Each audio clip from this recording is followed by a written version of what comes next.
Amplified. There we go. Joy is amplified and pain is minimized. But in the worst relationships, the joy is minimized and the pain is amplified. And why are we doing this to ourselves? And Mm, so choosing the right person, absolutely critical. But sometimes in your relationship, even with the right person, stuff comes up.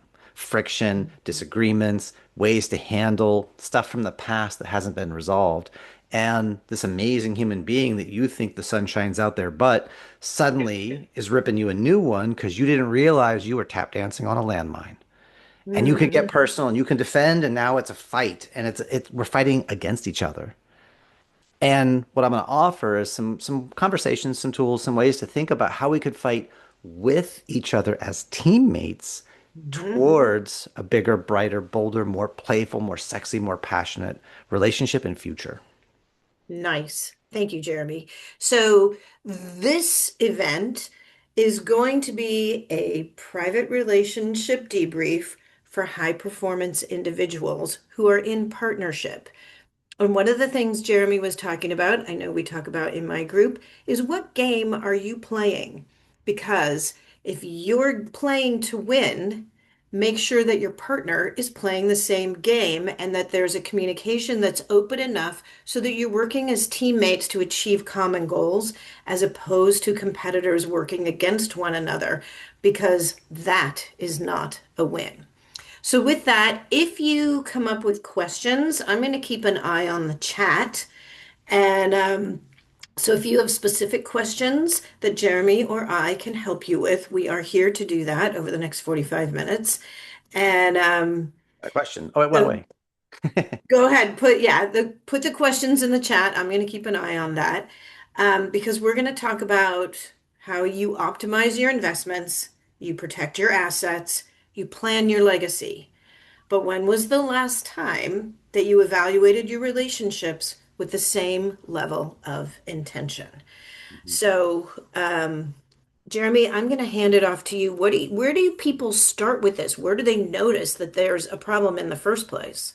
Well, let's begin, make it real simple. Because, right, I used to work in my life with kids as young as 3. And so let's make it real quick. You said something very important. Partnership, right? Is the idea we're on the same team. So there's two ways we could play the game. We could play a cooperate game and we can play a compete game. Now, my brother's first sentence that he ever used was with my dad. And he said, "Hey, Dad, let's cooperate. You and me go get a cookie and I'll eat the cookie." Right?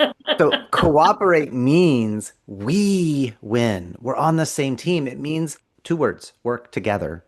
Mhm. Competition means work against.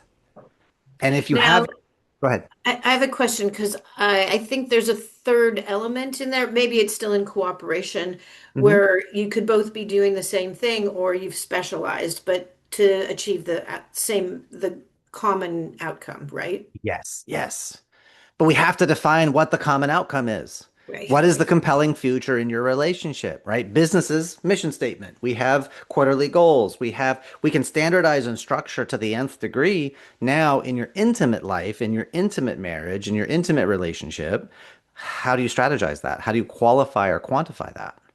Right? Well, I want to be happier. Well, what does that mean? Get drunk, you're happier for a few hours, right? And then hangover and all that. So, what do you mean by happier? Well, when my wife gets stressed, I'm her place of safety. Oh, that's a pretty good measurement for success, right? That when my wife is stressed, I had a client, verge of divorce, 5 months later, marriage is completely changed and back to being newlyweds. And one of the things I gave him some frameworks, and his wife was spun up about something. Mm, And he said, could happen. "Okay, let me calibrate with you. I just want to make sure, am I still Uh-huh. your person?" And she said, "Oh my gosh, yes."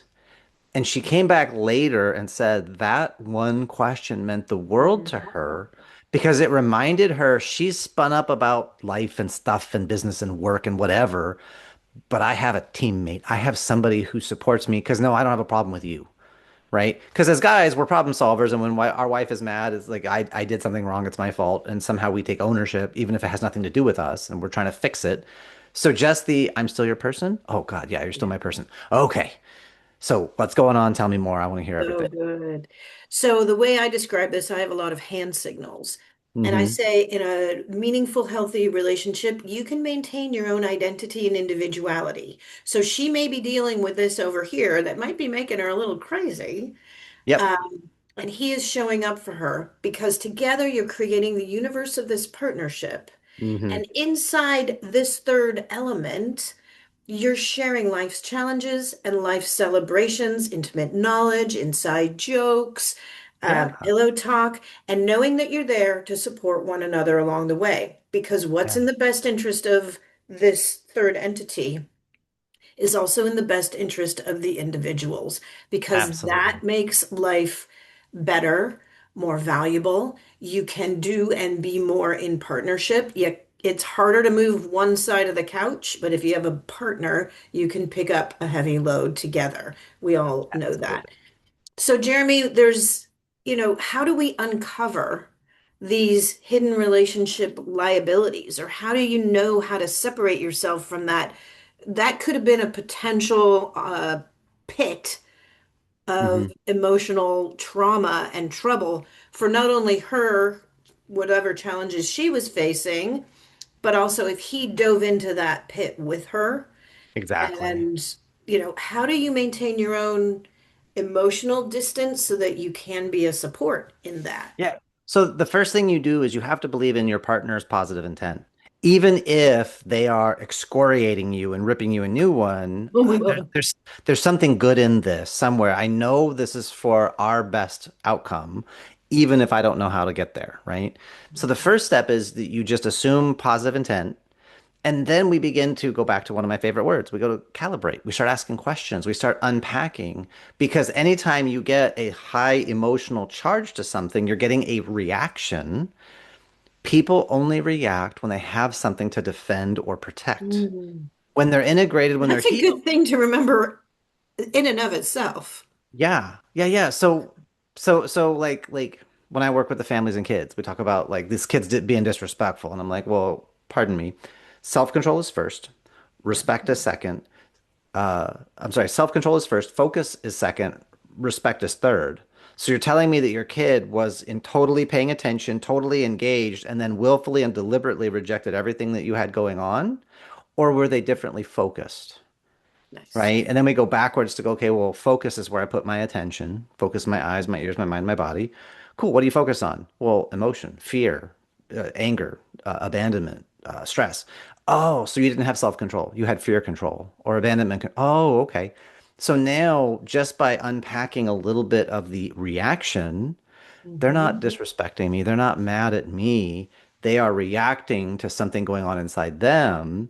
So now you get what I call RUTRO, raw, real, open, and Wow. honest, right? Oh, it's an acronym. Say it again. Raw, real, open, and honest. So your Scooby-Doo ears go up when you get that strong emotional reaction. You now know you hit a landmine. Something exploded in front of you. So get raw, real, open, honest. Hey, that's a lot of energy. I think I just went in bad territory. I'm going to take a step back. And then you physically take a step back and say, look, I'm not here to threaten you. That's a lot of energy. What happened? What came up for you? Because Mhm. you can name the distance. You can say, I feel a lot of power. I feel distant from you. I feel like I'm being attacked. I feel like I'm owning my reality. I'm being raw and real and open and honest about where I'm at and what's going on. I'm not saying you're wrong. I'm not saying you're a bad person. What I'm saying is what you're throwing at me is a lot of energy. I don't know that it's warranted, but I'm here for it. Tell me more. Let's dig into this for a second. And you're reminding that there's unconditional love, which is the Hmm. basis of what we really all want, to know Yeah. that our partner's got our back and is going to show up for us and be on our team, not be in opposition. Yeah. By creating a little bit of space for whatever heat that was going in there, it protects you emotionally for your own emotional regulation so that you can show up for your partner also. Again, Exactly. I'm going to invite all of you. This is good stuff, and I know you've got questions, so you can ask them in the chat. All right, so keep going with that, or let's talk about, you were talking about focus and energy and decision making. Hmm. These are hidden liabilities that are in relationships. Can we anticipate them so that we can help our partner regulate before it explodes? Yeah, so the first thing you got to decide is how are you going to show up when things go sideways, right? Mhm. And we basically have three reactions, what I call the boy or the inner child, the man, and then the king. And the inner child is all about safety, and they run and hide, they fault and blame, they finger point, they argue, they justify. Think about a petulant child who is lying to your face because they stole the cookie and you know it because you can smell the cookie breath, and they've got a half-eaten cookie in their shirt. I didn't take the cookie. And they're so Right. self-righteous, right? But that's little kids, and they're going to cut and run, they're going to blame, they're going to shift. Now, mastering the man, we can go on the offense and we can attack. Right. That's super helpful when they're yelling at us and we yell back at them. I'm not saying it's wrong, but I can say that it leads to very predictable patterns of conflict and apology and recovery. And then the sovereignty, the king is to get ahead of this or get larger than, it's to anticipate, right? How can we have what I call a power partnership? How can I fill my partner to overflowing? Because whatever they have going on, there's a good reason for it, even if I don't understand it. And so we begin to start looking at a power partnership rather than being a power couple, because power couple is external optics and it's a bunch of posturing and Mm. positioning. Right. But if I fill my partner to overflowing and they fill me to overflowing, who loses? No one. It makes the world a better place. Yeah. And that's the game to play, and it's just to own the impact, right? If you had if you had a server in your business that was like taking 15% power and it was like failing and it kept taking more and more power, are you going to sit there and talk about how it makes you feel, or are you going to fix the damn thing? Right. Right. Right? So many couples get into this place, well, I don't feel like you're on my team and I don't, okay, well then how what would it mean, or how would I know, how would you know I was on your team? What would I do? What would I say? How would I act? Like, let's extract that stuff so that we have a clear roadmap. Here's how to win with each other. And so many, well, if you love me, you would know. Oh, well, mind reading is not part of relationshiping. No, not usually.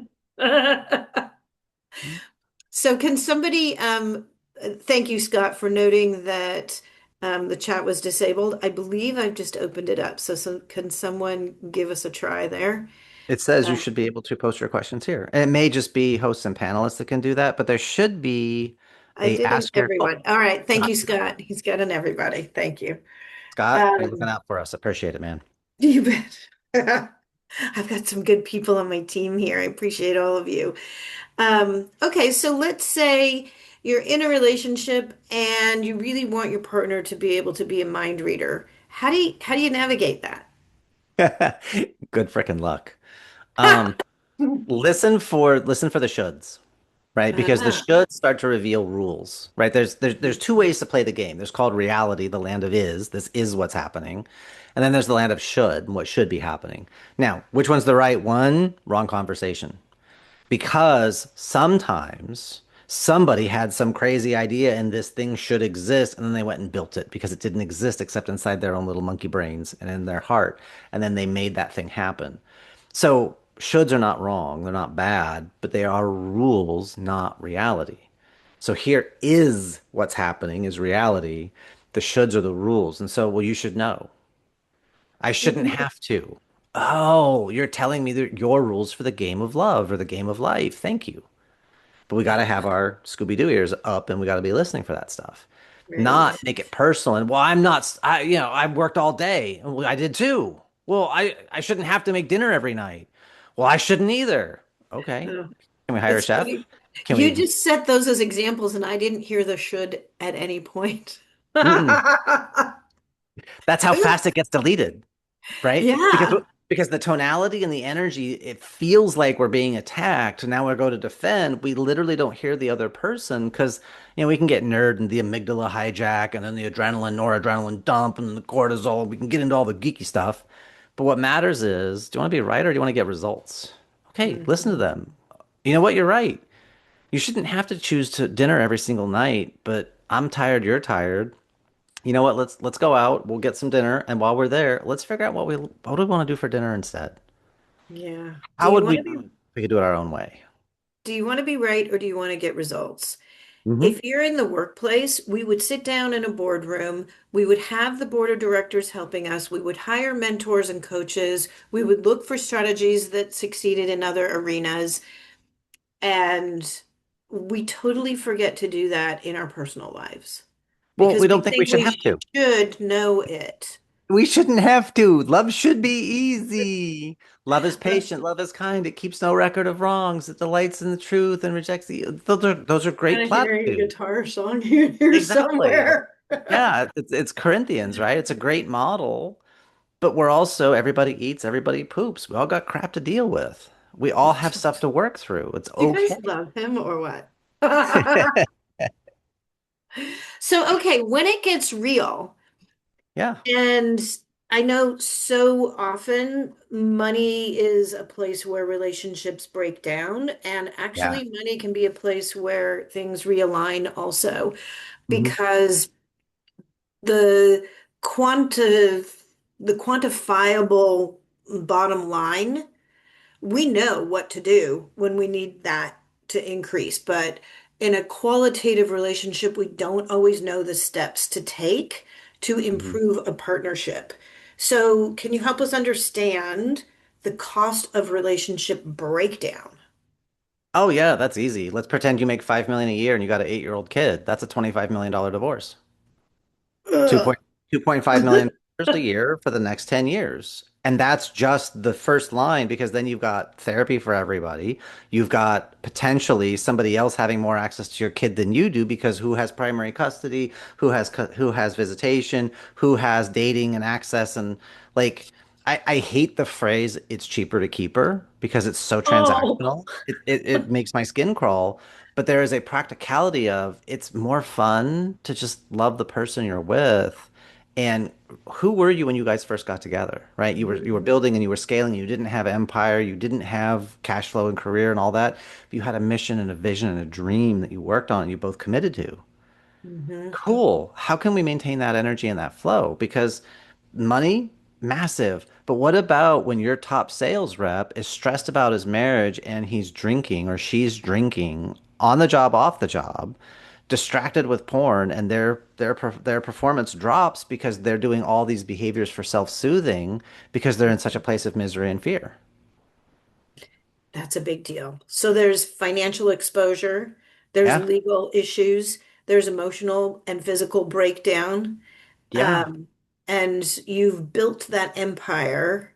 Well, you built the relationship empire and the professional empire Hmm. with good intentions. Yeah, totally. So what happens when like you've developed all of these high performance traits, and then how might those create friction at home? So you get one or two high performers, right? And you sacrifice for the job and you do the cool. I'm off stage. I'm gonna come home. I want to be off stage. I want to relax. I don't want to have to stress. I don't want to. And so then it goes completely the opposite direction. And now it's you're living with a sloth who just lays around and eats pizza and drinks beer and doesn't do anything. And then it's the weekend and it's, oh, I'm tired from work and I'm exhausted. And it's like it starts to build resentment on the other partner because they, oh, you'll get it together for business, but when it's time for Ah, family, all we get are scraps. right. If you loved us more, you would. And that story is where the fractures start to begin. Because if you loved us more is a story of should. Hmm. If you loved us So more, there's you should. nature, there's nurture, and then the Mhm. narrative that we're telling ourselves. If you loved us more, we have Yeah. a different expectation of you. Exactly. And expectation is where things start to go sideways. Because when people first got together, they're filling each other up and what will you do for this Mhm. person? You'll do anything. And then you kind of gravitate to the stuff that you like to do or you're good at or you're comfortable with. So someone does the dishes, someone does the cooking, the laundry, the cleaning. You get into the domestic routine, but then after a while, well, that's your job. You're the one who always. Well, wait a minute. When did I sign up to be the king of laundry? Now, because you didn't do the thing you're supposed to, I'm justified in withholding love and punishing you because you're misbehaving according to the script that you never signed up for. So expectation leads to obligation. Now you have to. And when somebody is obligated, whether they ask to be or not, when we've obligated them, we feel justified for punishing them for misbehavior. And if we're not Oh, careful, that obligation leads to entitlement. And once either of us believes we are entitled to each other's time, money, energy, brains, body, whatever the fill in the blank, and it's not provided, now that's where the resistance, the resentment, that's where what were cracks become fissures and they're just tearing giant holes in the relationship because you don't love me, you won't meet my needs, you don't listen to me, you don't care. And you hear all these weapons and all these pokes instead of, I miss you. Right. I miss us. You know what I've How we also lost the heard plot. Go ahead. people do? You've lost the plot. Because when people aren't getting their needs met like they used to, then I've heard couples actually retaliate or punish one another. Yeah. And when one in the partnership becomes the parent, it breaks everything down. Yeah, I've you're done. seen that consistently. So Yeah. how do you shift from resentment or, somebody trying to punish to recreating that partnership in a healthy way? Yeah. Rut row. Raw, real, open, honest. You go back to, I miss you. Like you start claiming your side of the fence, Mhm. not finger pointing, not blame, not fault, not shame, but really it's, I remember who we used to be. And I Right. don't know how I went sideways, but that's not who I want to be. And I'm willing In to get a partnership with. divorce from our current reality and definitely from my way of being. Not divorce you because you're amazing. When you're filled to overflowing, you're amazing. And I've realized I haven't been filling your tank. I haven't been depositing into your emotional bank account. That's on me, right? And so by you staking a claim, planting your flag and saying, this is what I stand for. Now, your partner may challenge you. They may question you. Why now? They may weaponize your stuff, even though you're doing what they finally want you to do. The Mhm. resentment can just be so long. And if you're willing to weather that storm and say, no, I'm serious. And if that's the price you feel I need to pay, I'm willing to do it because you are more than worth it. We are You're more than worth it. nice. And that's how you begin to start getting restitution and we start to recover because do you want to be right or do you want to get the result? And if the result was, we used to be so loving, cool, Mhm. we can recover that. So that's how you're creating that win-win relationship again to get back into the partnership that strengthens the love and the partnership. Um, can you give us another example that maybe you've helped someone with? Yeah, actually, I had a client he was in a sexless marriage and it had been 2 years. They'd been intimate twice and it was like his birthday, so he got a bone, but that was it. And Ugh, he loves his wife. They've been married 19 years. They got 5 kids. He's got somehow. a very successful business, right? He loves his wife. He doesn't want to leave her, but he can't live in a sexless marriage because like he's on fumes. Right. He doesn't want to look at porn. He doesn't want to cheat. None of that. Like, how do I love my woman? She won't let me. And so we talked about the dynamic. And what was going on is she was full up to here with all kinds of judgments and resentments and resistances and decisions because Mhm. he had been on a personal journey of self-development for about the last 6 years. He's in great shape. She's not in great shape. So she thinks he would be happier with somebody who is younger and more fit and likes to work out. So And she's pushing that narrative. she's rejecting herself because I'm not the type of woman who Um, could attract a guy like that and keep him. So he would be happier with someone. So she's so busy. But I was like, but is she accurate? And he's like, no, she's an amazing woman. She's an amazing woman. I'm like, tell me about her. And he started to go into kind of a rant of just like how incredible she is, how thoughtful she is, how sensitive, how observational, the way she interacts with all the kids. She makes time for everyone. And he went for like 3, 4 minutes of just like how much in love with her that he was. And I'm like, cool. When's the last time she heard any of that from you? oh. Blink, blink, blink, And would blink, she blink, blink. believe it if she's Right. not believing it in herself? So Correct. She's there's full the here mentally and right. emotionally. So we have to drain that. But the first step is go back to if your relationship was running on all cylinders, what would it look like, feel like? What's your compelling vision? You've got to Mhm. have that for you so you have a North Star. Nice. Then you can now fight with her, quote unquote, but not fight Not against fight her. against her, It's fight fight with. with her for that compelling future because she's allowed to feel the way she feels. She's allowed to reject herself if that's where she's at. but you don't reject her. You love her. So she needs to understand that. She needs to feel it. And lady, sit your ass down. And I'm going to tell you the 87 different ways that I think you're the most amazing woman who's ever existed. And I'm so happy to have you. And if you can Right. bust that out on a dime with no paper, she'll start to argue with you for like 10 or 15. But when you're on 37 and you're like, I'm not even halfway yet, it's like, he really does love me. He really sees something in me that I don't see in myself. Hmm. But you begin that with making it okay with whatever she thinks or whatever she feels because she's allowed, not because you allow it, but because we're equal. You Right. don't need my permission to feel. In fact, that's one of the most amazing things about you is you feel things so much differently than I do. You cover blind spots I didn't even know were there because things matter to you in a way that never occurred to me. Even we've been together 19 years, I'm still amazed by you. You're still the most amazing woman I've ever met. And if she feels that every single day, Then she's going to show up in the world in a beautiful yeah. way. So 6 months later, she came out to apologize. The kids were home because he was out back watching a thunderstorm. And he was Mm. like, "Oh, I'm sorry, what? Well, why is that?" And she said, "Well, if the kids weren't home, I'd be making love to you on the picnic table right now in the storm." So she's now actively pursuing him because we flipped it and she can feel it and she understands just how amazing. Oh, and by the way, everything else is less stressful for her too Mhm. because she has an asset and an ally in her husband. He sees her and connects with her in a way no other human being has. So she Because can't go anywhere else because she he's so present. doesn't want to either. Yeah, And exactly. that's how you get someone to keep coming back to you by showing up in a meaningful way, in such a meaningful way that Mm. everything else disappears. Like that movie moment when our two main characters are on the dance floor and everything else fades away. And Yeah. it's so beautiful because when you're in the right partnership, that's how life is. Meaningless things are meaningless. You don't need to make drama out of something that is not actually happening. There's no reason to stir the pot. There's so much good stuff going on in the Mhm. partnership that you want to go and grow together. You don't need the other stuff. Mm-mm. Waiting in line at the DMV, it could be a very entertaining thing because with your partner, it doesn't matter where you are. You get Right. to be together. And I talk about if I don't intend anyone to get stuck in an elevator, but if you were stuck in an elevator, what are the personality qualities of the person you would be like okay to be stuck in an elevator with?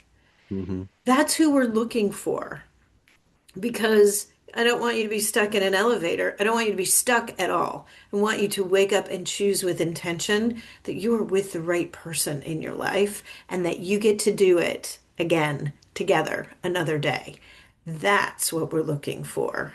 Mm. Yeah. The thing that my wife gets mad at me about is like, why do you have to be older than me? Because then you're going to die before I do. And I said, you don't know that because my grandma made it to 101 and a half, and two of her sisters made it to 109. Yeah. So I'm going to be Yeah. around. Chronology doesn't work for me either because I was married to a man 9 years younger than me and he Yeah. died at 44. Yeah. So Not fair. that's not it. It's just how vibrant is the love that you get to share. And I feel like I got the gift on the day he died. He knew, we both knew he really lived and loved.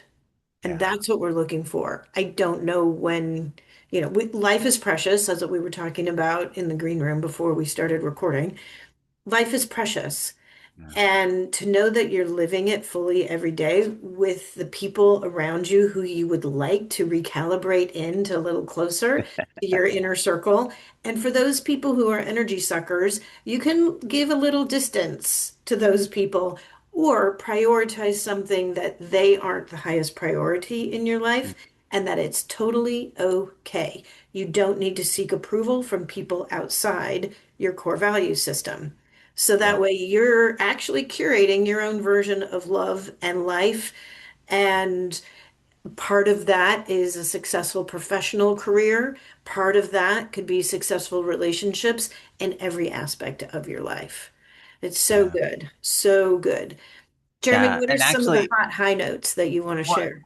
as you're talking about that, I'm thinking about like part of getting your relationship like locked in, so it's like it's something that delights and enriches, is also there's a generational legacy tax. If you don't figure it out, right? Kids that grow up in toxic stuff, that becomes their normal. And when they Mm. get into something healthy, it scares them because they're used to being in stress. They're used to the adrenaline, the noradrenaline, the cortisol. They're used to that tension. They're used to the manipulation and the lies and the jealousy. And so someone treats them nice, they sabotage it because this isn't real. Real love is jealous. Like it's really interesting watching and listening to some of Taylor Swift's songs because of where she was when she wrote certain songs. But earlier in her life, she wrote about love drives you crazy. It's like, is that really what she has now with Kelsey Travis, right? She wants some crazy I don't know, and I don't know what's real, and I don't know if I can trust you. Like that's what I need. No, because she's in a different mature place with love, and it's like I don't want to be in the makes you crazy, leaves you guessing, and you don't know if you matter to this person or not. In her 20s, that may have been exciting, but now she's in her 30s. She's like, nah, I've done that. I don't want to do that. I don't know. It's not And fun. it wasn't serving her. So I have a hand signal for that too, and I want to share it. But Jeremy, while I'm talking, will you put your contact information in the chat so Oh people yeah. could reach out to you directly? So you're talking about, um, well, not just generational trauma, because if it's generational knowledge and skills, and you could pass generational relationshiping skills down just as easily as you could pass generational trauma down. And this is in my hand signal here. These are the people who came before you and they show up for you. So this is you in this hand signal. And these are the people who are your caretakers, who are your parents or your teachers or your mentors or people who you would consider valuable enough that they could influence the way that you move forward in your life. How they chose, and we're going to hope that they bring the best that they have to you, but that may not be all that you need. So they're going to bring whatever they've got to the table and they're going to show you culture. They're going to show you expectations. They're going to show you mind reading or not, whether they can or not. They're going to help you decide who you are in the world. And you may adapt strategies to make yourself feel safe. That's what attachment theory is all about. You may become avoidant and pull away. You may become anxious and try harder all the time. You may form a secure personality going, whatever happens, we got this. We're going to do it together. But this being you, when you have your goals in front of you and who and what you'd like to achieve in life, you have a whole different set of variables. And whoever presented this expectation to you, we're hoping they brought it at an age appropriate level, which means now you're at a whole different level. This may not work for you anymore, what you were taught at whatever level that was. Or it may have been, beyond what you could understand at some point. But what happens, as Jeremy was saying, is whatever this relationship is, that becomes what I call your factory setting, and that becomes the norm. So if there was trauma or trauma bonding or aggression or expectations that you'll be a mind reader, or if you're not good enough, then you're not good enough. And they will create distance or punish or whatever those things are. If it's a secure relationship, then you're like, I'm good. We just keep going. But if not, we form some sort of strategy to make ourselves feel safe. That may no longer work in present relationships. So rather than returning to your factory setting, which you formed here, if you find yourself repeatedly in relationships where it's like, I thought I had someone totally new, but here I am again in this circumstance, or going, wow, what is happening? That is a very strong cue to reach out to somebody like me or Jeremy to go, why am I repeating this pattern? This isn't what I want my ultimate, penultimate relationship to be. And I'm going to encourage you to find that relationship as soon as possible because life is short. And I can say that from my experience, although my late husband's dying words were, I love you. I know it was good and I got all the benefit of that. And knowing that and walking that journey is part of the impetus that I have to really help people find that true love feeling. And if you don't know what it feels like, I can help you find it, but you're going to have to trust me. And I can tell you you're getting closer, you're getting closer. And there's a journey to take you along that way. But if you find yourself in a relationship or you're repeating patterns that are actually distancing yourself from the people you want in your life to come closer, that's another clear signal to reach out to somebody like Jeremy or me. And Jeremy and I, if it's appropriate, we will be happy to work together in tandem to support the he said, she said to help you through any of the challenges that you have in your life. So we only have about 5 more minutes because we made this a 45-minute presentation. I'm looking for the Q&A in the chat and I don't see it. So what we're bringing up must be so good and so satisfying because everyone's still here.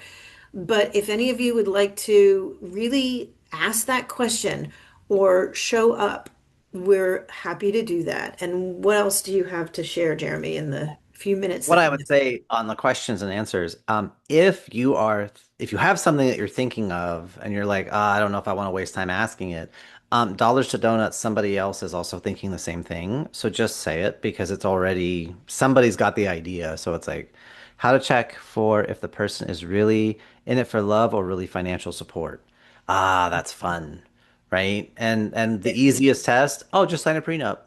It's totally transactional. It's totally a slap in the face. It's totally whatever. I'm gonna leave you high and dry. But like, that's a transactional answer, right? Hmm. And so it really comes down to how do they operate when things are inconvenient to them? Hmm. Are they still loving? Are they still understanding? Are they still graceful and accepting and flowing and glowing? Or do they have temper tantrums? Do they have prince or princess syndrome and it's all just me and I didn't get what I want and they're behaving like a small child? Right? It's under pressure you find out what people are made of, right? In Chinese, So I was gonna say in Chinese martial arts, we use the plum flower as a metaphor because the plum flower shows up regardless of the circumstances. Mhm. It's time to bloom, time to bloom. It's snowing outside. Don't care. Time to bloom, do it. So being happy when life is going your way is no big deal. Being Mhm. happy when life is a struggle, when you're in the winter and you can still bloom, that's a superior achievement. And so you're looking for those moments of when life got hard, when life got difficult, and they threw aside all the cultural trappings and all the shoulds and norms, and they showed you who they really are. And it was there to support and encourage and amplify and give, or was it to freeze, or was it to take? That's where Mhm. you're going to start finding those characteristics and say, yeah, that's someone who's not in it for the money. I have an article that I wrote on this because there's different levels of relationships. There's basically the superficial ones, and there's parallel play, then there's transactional, what's in it for me? I give, you take. It's sort of like playing ball. And then as you grow in the relationship, are you who I expect you to be even when I'm not there?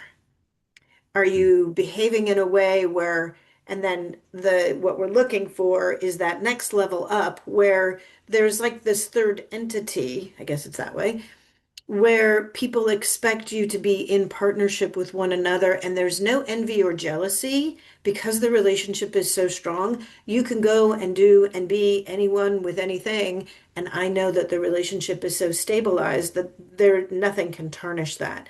That's what we're really going for. There's an underlying question in there.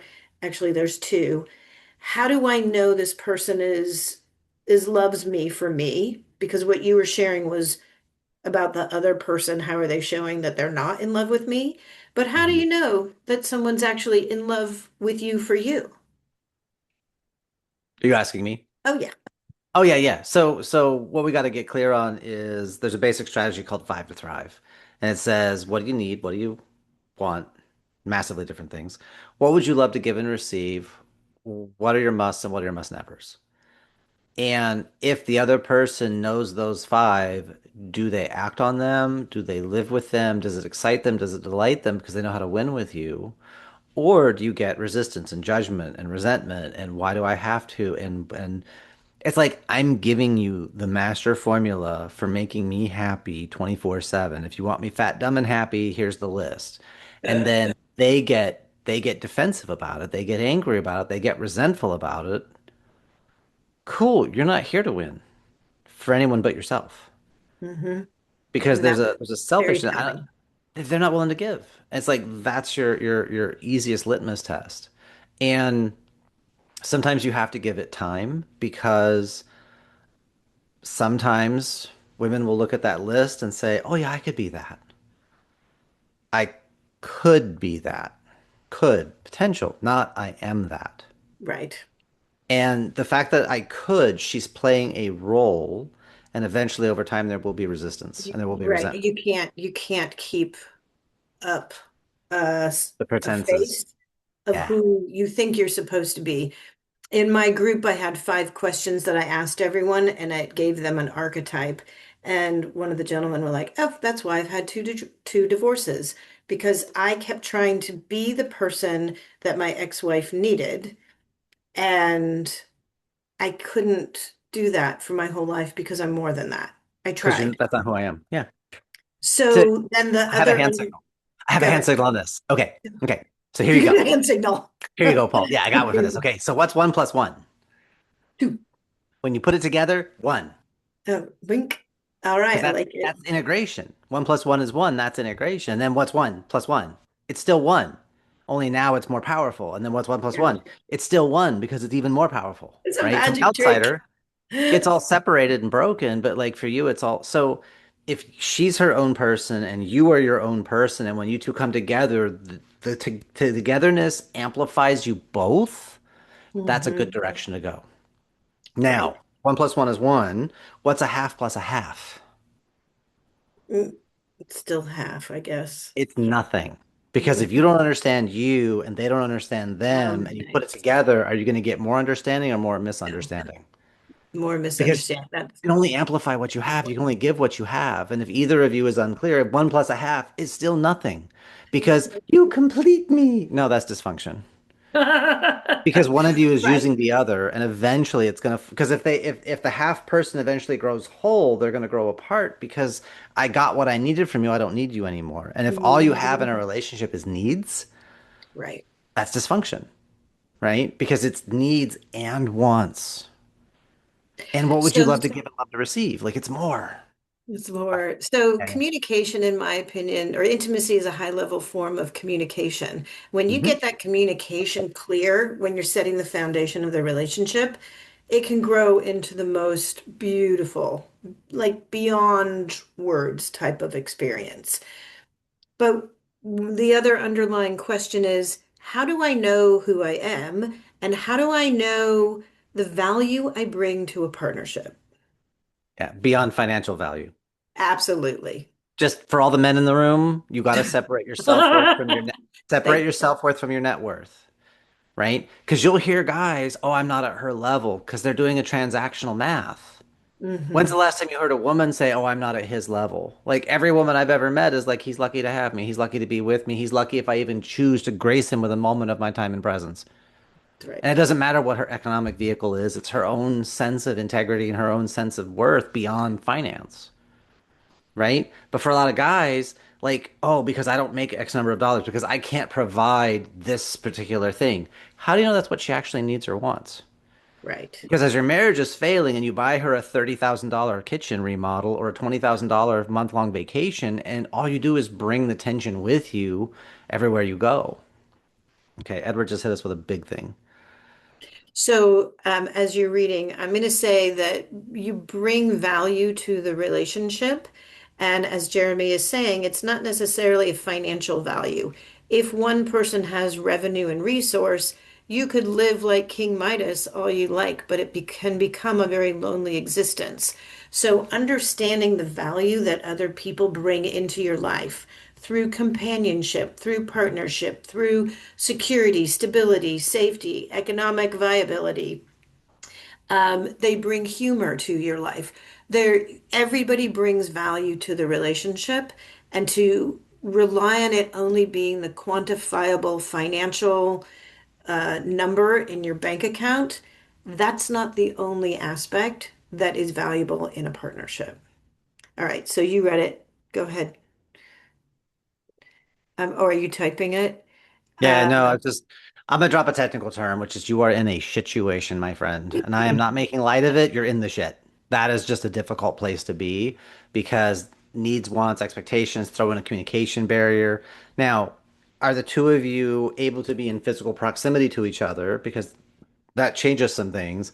If it's a long distance thing, although you did say you guys became physically intimate, so you got to be able to be relatively close, right? So right now you're running a miscommunication pattern, right? And what I would say is it's either a hell yes or a hell no, right? And at the yeah, moment, what you're getting is not a is hell yes. right. Let me think about it. Really?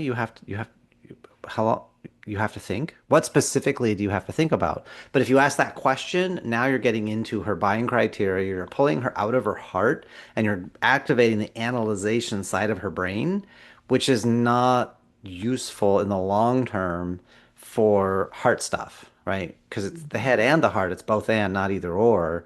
And just, but what do you need to think about? Is going to activate one piece. So what are you feeling? What's coming up? It seems like, and I could be totally mind reading, label the stuff you do before you do it and just say, I could be mind reading, but it seems like, or it feels like there's a hesitation here. There's something holding you back. So is there something specific that's making you hesitate or making it hard for you to say yes, hmm So, right? for those of you who haven't read the chat, um, there's a gentleman in a difficult situation. He has known this woman for a while, and recently they've become more serious. And even more recently, and there's a language barrier, so there's a communication breakdown from the get-go. So you know that you need to show up with intention and ensure that you understand one another. But even more recently, been a breakdown in that communication. And so, what I say is all relationships follow the same cycle from chemistry to casual to commitment. And the way that we up-level relationships is through shared experiences, communication that develops respect and over time builds the trust that we're looking for in a safe partnership. So in the story here, we are out of alignment because Mm. it sounds like our gentleman is moving from chemistry to casual and he's pushing for commitment. And she seemed to be going along with that, but she just pulled it back because she's putting up the blockade and using a language barrier as a protection valve to say, if I say nothing in this distance, is that enough? So Right. she doesn't know. She just Yeah. went as, go ahead. And well, even just in the language, I need for us to be serious. Okay, you need, which is that drive is a desperation drive. Not that it's bad to need something, but need puts you more at effect than cause, and it can make a woman feel like she's being hunted or she's going to be consumed because she starts to feel like prey because you need me, right? My wife and I have been together for 12 and a half years. We don't need this marriage. We want this marriage. And that's a much different place to be because she was a fully functioning, amazing human being before me. I was doing pretty good, mostly good. But we were our own people, and then together we amplify. So, how do we stay in a place of desire for each other and we want this versus dysfunctional, we need this? So, that language, I need us to be serious. Okay, need, that's already one thing.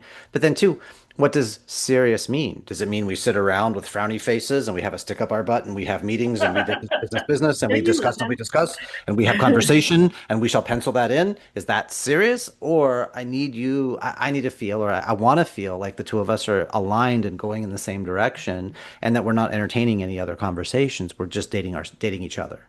So when you say serious, what does serious mean to her? What does serious mean to you? Because that word is kind of loaded. And so go back to Michelle's point about shared experience. How are we both relating to that word in an aligned, overlapping value system that we both know what we mean when we say serious, Mhm. right? Because with my wife, I would say cereal because she knows who Man Bear Pig is because we both have watched not a ton of South Park, but enough. And it's Man Bear Pig. Be cereal. Be cereal. Why can't you be cereal about this? It's Man Bear Pig, right? And immediately she and I both are on the same page because we have those inside jokes. Right. So so you're coming at this very head centric is what it seems from what this initial reading is. Mhm. And that's not going to make her heart crave you. and be like, oh my gosh, he thinks he needs me to be serious. I need to think about this. Because she's matching energy for energy. If your Right. heart's in it, we need to tweak the language a little bit. And based on where she's coming from and what her factory setting is, she Mm, may be pulling back to create distance to figure things out because being vulnerable is too risky. yep. So rather than chasing her, which suggests an anxious attachment from your part, I love my anxious attachers. And the avoidant attachers, they need a little space. They need to know they're safe so that they can show up and not be vulnerable. Yep. So to meet her where she's at, give her the space, let her show up in her own way. And like I said, recalibrate where you are in alignment on that relationship. So if you're pushing too far, she's going to pull back and create distance. So really what you want is to be at the same point in the cycle from chemistry to casual to committed. Yep. So see how you can pull back and show up for her without chasing her, without pushing her, but be the man she needs and wants and let her Yeah. come to you in a safe And way. I did a whole thing on I need space, right? Now this isn't what she's saying about I need space, but sometimes I need space as a test because and it's not a conscious choice. Like people talk about feminine testing, like it's not manipulation. It's she doesn't feel safe, so she's doing what she can to affect the environment. But when she says she needs space, if you back off too far, see, he doesn't care. He gave up. But if you ignore the fact she said, I need space, and you push her boundaries, see, he's not safe. He's attacking. He's violating my boundaries. He's a threat. So either going too far in or too far out is a problem. It's really about how do you hold space. And here's where I'm at. Here's what I want. And I'm good. If you need whatever you need, it's fine. I'm not going anywhere. I'm not looking for anything else. You're amazing and you're definitely worth the wait. And if you're able to hold the space with intentionality, now she has room to, he didn't back off and he didn't press in. Oh shit, I think he does want to be with me. I think he does know how to handle my instability. That creates a safety net for her that she can have space to operate and you'll listen to her needs and you'll listen to her wants. And But if for you need, you, it's yeah, delicate because like, but if you're in, you're in. Just tell me. You can't, you're she's not pushing going to boundaries do now. it.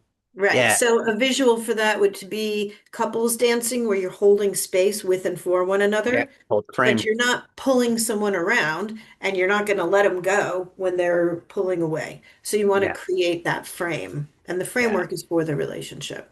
Absolutely. We See, we know what we're can't talking about. You wait. guys should work with us. We can't wait for you to give us some feedback on how that goes. That's Yeah. great. All I'm right. pulling for you, Edward. Yeah, we're on Anybody the else? team. Anybody else got anything else for us? This is an incredible moment that you have an opportunity to ask a question. Pull the trigger. Uh, That's why I like the raw, real, open, honest. Just say it. Hey, I missed you. Where'd you go? hmm. That's it. It's just raw and real. Like you were incredible, and I missed the connection. I missed the conversation. Did I misstep? Did I do something wrong? Can we get back to that? Is there what would need to happen for us to get? Because the more you own that space, they know where you're at, and now they can adjust, calibrate. They can vacillate, and you're cool with it because you're consistent and you're reliable and you're steady and you're dependable and believable. It's actually like the being raw, real, open, and honest is like the laziest, most easiest way to talk to people because you're just consistent and you just own where you're at, and it's okay. Like it's okay if you. I'm not trying to control that. Here's where I am. Here's what it feels like to me. I totally could be wrong. Right? Always own the assumptions. Could be wrong, but what it feels like to me is, or what I'm noticing is. Awesome. All right. With that, Jeremy, I would love to thank you so much for showing up and Thank sharing you. row and how valuable one finding the right person is in your life, and then sharing with us some of the relationshiping skills to keep that person in your life so that you can grow and be prosperous financially, emotionally in your relationship. And that goes to not only in your generation, but the generations that come after you, because we are role modeling the good Oh, love is good for everyone. I just found Brandon G asked, what if your factory settings are broken? And I already have an answer for that. All right. Bring it. Really simple. Unless you have inside parts poking out, you're not broken, Right. Brandon's not, right? I know. Right. So that's just Big if fan. unless you have pokey in parts poking out, you ain't broken.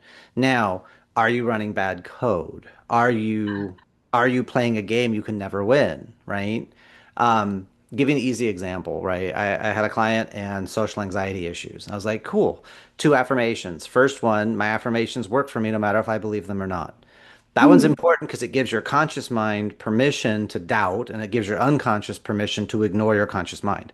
My affirmations work for me no matter if I believe them or not. Number two, I enjoy myself in the presence of other people. That's it. Nice. Say that to yourself 10 times a day, morning, noon, and night, and just play with that. But when you're busy enjoying yourself in the presence of other people, all of a sudden they begin to enjoy you too. Because Hmm. you can't give what you don't have. And if you're worried and stressed out about, am I fitting in? Am I being too this and too that?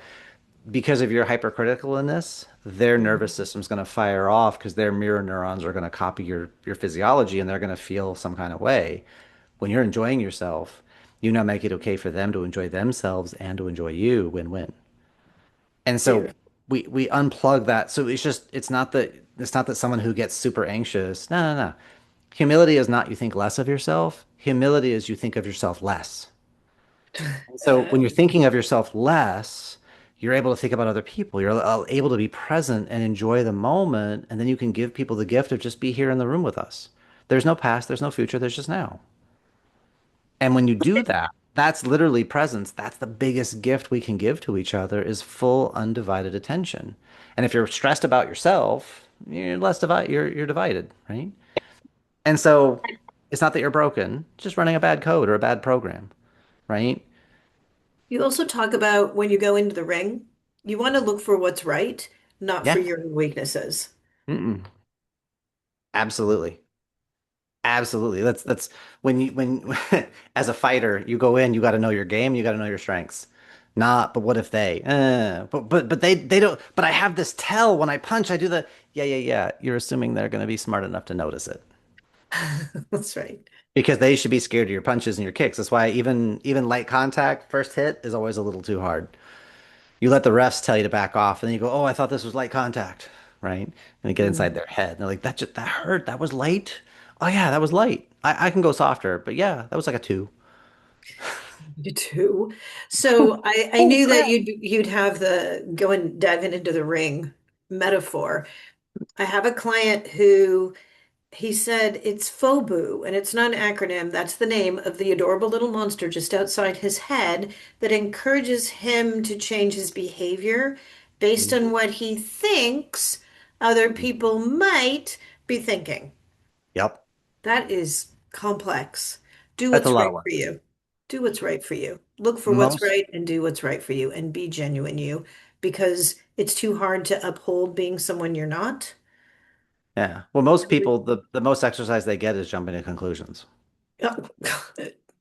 So it's like, just rein that back a sec, okay? Like, let's not jump. We could walk to the conclusion, but we could just ask and not even form the Right. conclusion. Why waste the energy, Right.